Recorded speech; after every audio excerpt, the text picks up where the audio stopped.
Mes frères et sœurs, bonjour. Nous sommes au chapitre 20 du livre de Jean, du verset 1er au verset 31. Le premier jour de la semaine, Marie de Magdala se rendit au sépulcre dès le matin, comme il faisait encore obscur, et elle vit que la pierre était ôtée du sépulcre. Elle courut vers Simon-Pierre et vers l'autre disciple que Jésus aimait et leur dit, « Ils ont enlevé du sépulcre le Seigneur et nous ne savons où ils l'ont mis. » Pierre et l'autre disciple sortirent et allèrent au sépulcre. Ils couraient tous deux ensemble, mais l'autre disciple courut plus vite que Pierre et arriva le premier au sépulcre. S'étant baissé, il vit les bandes qui étaient à terre, cependant il n'entra pas. Simon-Pierre, qui les suivait, arriva et entra dans le sépulcre et il vit les bandes qui étaient à terre. Et le linge qu'on avait mis sur la tête de Jésus, non pas avec les bandes, mais plié dans un lieu à part. Alors l'autre disciple qui était arrivé le premier au sépulcre entra aussi et il vit et il crut. Car il ne comprenait pas encore que, selon l'Écriture, Jésus devait ressusciter des morts. Car il ne comprenait pas encore que, selon l'Écriture, Jésus devait ressusciter des morts. Et les disciples s'en retournèrent chez eux. Cependant, Marie se tenait dehors près du sépulcre et pleurait. Comme elle pleurait, elle se baissa pour regarder dans le sépulcre, et elle vit deux anges vêtus de blanc assis à la place où avait été couché le corps de Jésus, l'un à la tête, l'autre aux pieds. Ils lui dirent, « Femme, pourquoi pleures-tu » Elle leur répondit, « Parce qu'ils ont enlevé mon Seigneur, et je ne sais où ils l'ont mis. » En disant cela, elle se retourna et elle vit Jésus debout, mais elle ne savait pas que c'était Jésus. Jésus lui dit, « Femme, pourquoi pleures-tu? Qui cherches-tu » Elle, pensant que c'était le jardinier, lui dit, « Seigneur, si c'est toi qui l'as emporté, dis-moi où tu l'as mis, et je le prendrai. » Jésus lui dit, « Marie. » Elle se retourna et lui dit en hébreu, « Rabouni », c'est-à-dire « maître ». Jésus lui dit, « Ne me touche pas, car je ne suis pas encore monté vers mon Père, mais va trouver mes frères et dis-leur que je monte vers mon Père et votre Père, vers mon Dieu et votre Dieu. » Marie de Magdala alla annoncer aux disciples qu'elle avait vu le Seigneur et qu'il lui avait dit ces choses. Le soir de ce jour, qui était le premier de la semaine, les portes du lieu où se trouvaient les disciples étaient fermées à cause de la crainte qu'il avait des Juifs. Jésus vint, se présenta au milieu d'eux et leur dit, « La paix soit avec vous. » Et quand il lui dit cela, il leur montra ses mains et son côté. Ses disciples furent dans la joie en voyant le Seigneur. Jésus leur dit de nouveau, « La paix soit avec vous, comme le Père m'a envoyé, moi aussi je vous envoie. » Après ces paroles, il souffla sur eux et leur dit, « Recevez l'Esprit Saint. Ceux à qui vous pardonnerez les péchés, ils leur seront pardonnés, et ceux à qui vous les retiendrez, ils leur seront retenus. » Thomas, appelé Didyme, l'un des 12, ce n'était pas avec eux lorsque Jésus vint. Les autres disciples lui dirent donc, « Nous avons vu le Seigneur, » mais il leur dit, « Si je ne vois dans ses mains la marque des clous, et si je ne mets mon doigt dans la marque des clous, et si je ne mets ma main dans son côté, je ne croirai point. » 10 jours après, les disciples de Jésus étaient de nouveau dans la maison et Thomas se trouvait avec eux. Jésus vint. Les portes étant fermées, se présenta au milieu d'eux et dit, « La paix soit avec vous. » Puis il dit à Thomas, « Avance ici ton doigt et regarde mes mains, avance aussi ta main et mets-la dans mon côté. Et ne sois pas incrédule, mais crois. » Thomas lui répondit, « Mon Seigneur et mon Dieu. » Jésus lui dit, « Parce que tu m'as vu, tu as cru.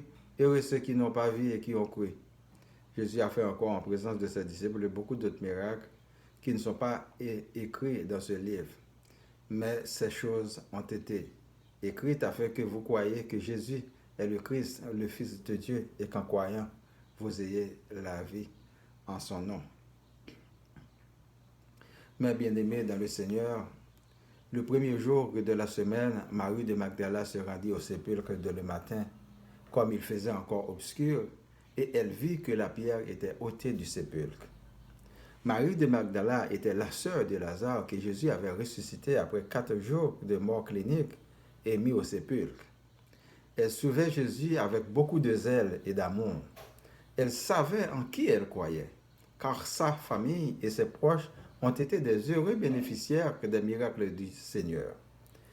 Elle s'était rendue au petit jour au sépulcre pour curieusement voir s'il ne se passait pas quelque chose. Ne voyant pas la pierre qui était au sépulcre, elle courut annoncer à Pierre et à Jean qu'on avait, semble-t-il, enlevé le Seigneur sans savoir où on l'avait mis.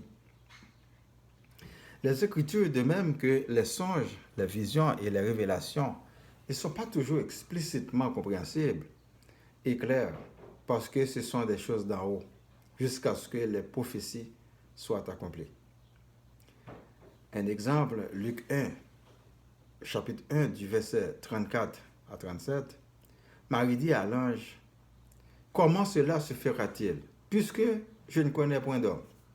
L'ange lui répondit, « Le Saint-Esprit viendra sur toi et la puissance du Très-Haut te couvrira de son ombre. C'est pourquoi le Saint-Enfant qui naîtra de toi sera appelé Fils de Dieu. Voilà Élisabeth, ta parente, a conçu, elle aussi, un fils en sa vieillesse. Et celle qui était appelée stérile est dans son 6e mois. Car rien n'est impossible à Dieu. Aujourd'hui encore, mes bien-aimés, des miracles se produisent dans notre vie de façon spontanée, qui au fil du temps vont se constituer en des preuves tangibles face au plan malicieux de l'ennemi acharné pour nous faire perdre la foi en Jésus-Christ. Ainsi, en perdant la foi, l'ennemi gagnera parce que nous n'aurons plus de sauveur pour nous délivrer lors de ces attaques soudaines, dangereuses et malicieuses. C'est l'espérance en notre Sauveur qui est le lien aliénable pour notre salut. C'est la raison d'être de notre attachement pour atteindre le sommet ultime du bonheur éternel promis par Jésus-Christ. Matthieu 5, verset 48. Soyez donc parfaits comme votre Père céleste est parfait. En priant sans cesse, en faisant de la parole de Dieu notre pain spirituel, nous ferions des exploits pour la paix de notre âme face à l'acharnement de l'esprit mauvais, pour nous mettre en rébellion face à l'amour véritable du prochain et celui du Père éternel. Dieu nous a promis la fidélité, une fidélité sans fin à laquelle il nous suivra toujours, même dans notre profond sommeil face à l'ennemi. Combien de fois c'est une gloire à Dieu, ou le nom de Jésus qui nous sauve en plein sommeil face à un potentiel danger. Alors que le disciple qui était arrivé le premier au sépulcre rentra aussi et il vit et il crut. Car il ne comprenait pas encore que, selon l'Écriture, Jésus devait ressusciter des morts. Jésus a vaincu la mort. Au travers de cet acte de la résurrection, Satan ne pouvait plus dominer sur l'humanité, spécialement ceux qui croient et gardent les paroles du Seigneur. L'heure est venue pour ne pas rester dehors, car demain ne sera pas à vous. Soyez dans le premier vol à destination maintenant même. Nous résidons physiquement et temporairement dans le royaume de l'ennemi qui est prêt à nous tuer afin de satisfaire sa colère. Jean 8, verset 44. Vous avez pour père que le diable et vous voulez accomplir les désirs de votre père.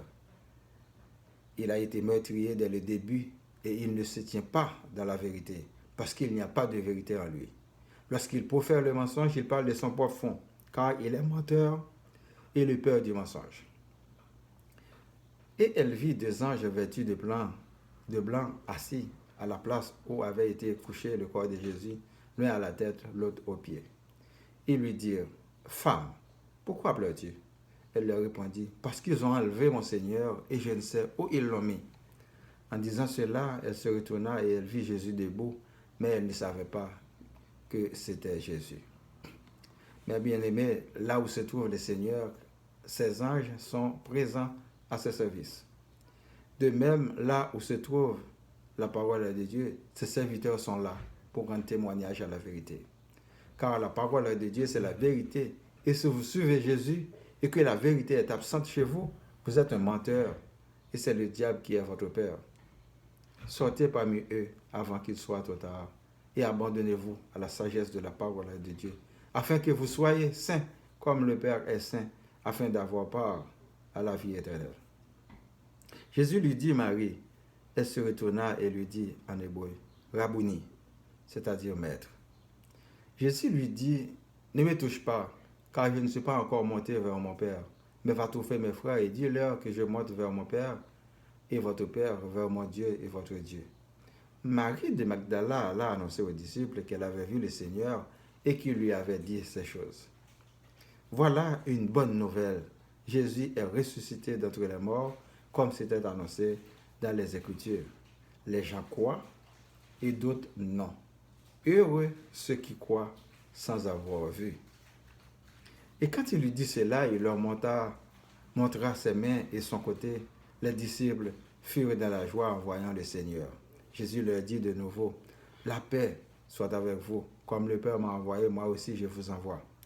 Après ces paroles, il souffla sur eux et leur dit, recevez le Saint-Esprit. Ceux à qui vous pardonnerez les péchés, ils leur seront pardonnés. Et ceux à qui vous les retiendrez, ils leur seront retenus. Jésus s'était présenté aux disciples comme preuve tangible contre tout doute raisonnable. Et il souffla sur eux l'Esprit Saint. Il les a envoyés comme le Père l'avait envoyé de prêcher la repentance et le pardon des péchés à Jérusalem et au monde entier aujourd'hui. Luc 24, verset 46, et il leur dit ainsi, il est écrit que le Christ souffrirait et qu'il ressusciterait des morts le troisième jour, et que la repentance et le pardon des péchés seraient prêchés en son nom à toutes les nations, à commencer par Jérusalem. Vous êtes témoins de ces choses.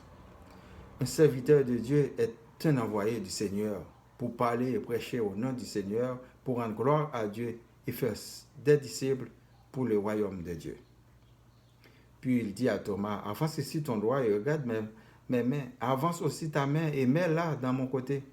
Et ne sois pas incrédule. Mais quoi? Thomas lui répondit, mon Seigneur et mon Dieu. Jésus lui dit, parce que tu m'as vu et tu as cru. Heureux ceux qui n'ont pas vu et qui ont cru.